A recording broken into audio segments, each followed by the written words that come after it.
समधी जी, बेटियां तो आपने भी दो दो ब्याही हैं। समधी जी, आपने कलेवे एक रस्म में अपने दामाद को जंजीर अंगूठी क्यों नहीं पहनाई? उसको सिर्फ घड़ी पर ही टरकाए दे रहे हैं। रघुवीर तिरछी निगाह करते हुए मनोहर से बोले, समधी जी माफ करना, लेकिन अभी तिलक की रस्म में अंगूठी, घड़ी और जंजीर सब कुछ दे चुके हैं और अब इतनी ज्यादा शायद करने की मेरी औकात नहीं है। मनोहर थोड़ा गिड़गिड़ाते हुए नम आंखों से बोले, ये अच्छी बात बिल्कुल नहीं है मनोहर बाबू।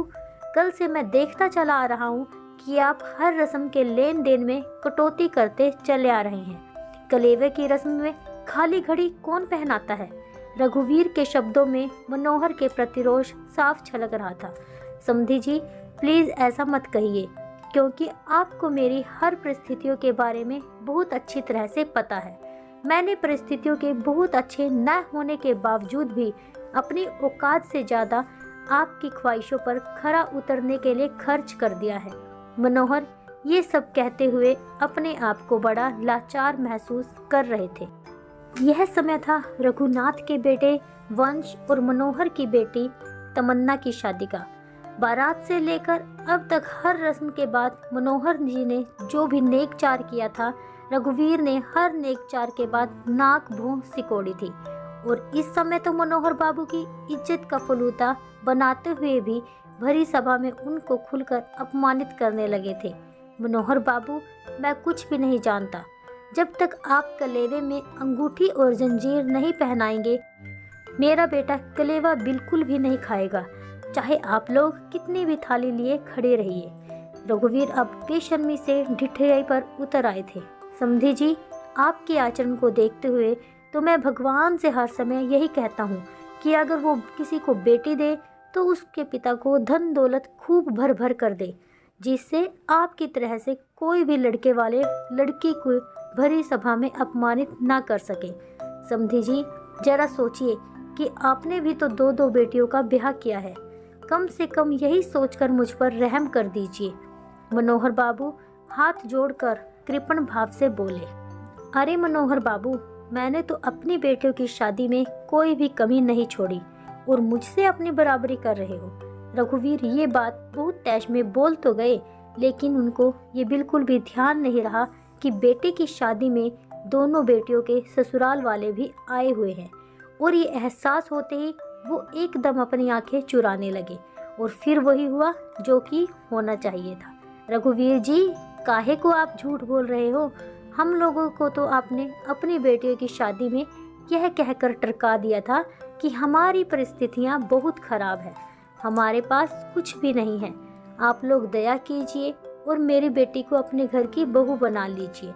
हालांकि हम लोगों की कोई भी मांग नहीं थी, लेकिन फिर भी शादी ब्याह में कुछ तो देना चाहिए था। आपने तो हाथ ही खींच लिया था, जबकि आपके पास सब कुछ था। हम लोग कल से आपका सारा नाटक देख रहे हैं। आपको तो शर्म आनी चाहिए, जो आप अपने होने वाले समधी को कल से हर छोटी छोटी बात पर अपमानित कर रहे हैं। अरे, जिस इंसान ने अपने कलेजे का टुकड़ा निकाल कर दे दिया, वो भला अपनी तरफ से क्या कमी रखेगा? अचानक रघुवीर की दोनों बेटियों के ससुर मनोहर को दयनीय संवाद देखकर अपने आप को रोक ही नहीं पाए। अब तो रघुवीर की हालत बिल्कुल गुड़ भरे हंसी के जैसी हो गई। ना कुछ उनसे बोलते बन रहा था और ना चुप रहते हुए, और वो चुपचाप आंखें नीचे करने लगे। मनोहर बाबू, अब आप शांति के साथ अपनी बेटी की शादी की और रस्मों को पूर्ण कीजिए। अब रघुवीर बाबू बिल्कुल भी नहीं बोलेंगे, क्योंकि हम लोगों ने इनको अच्छी तरह से आईना दिखा दिया है।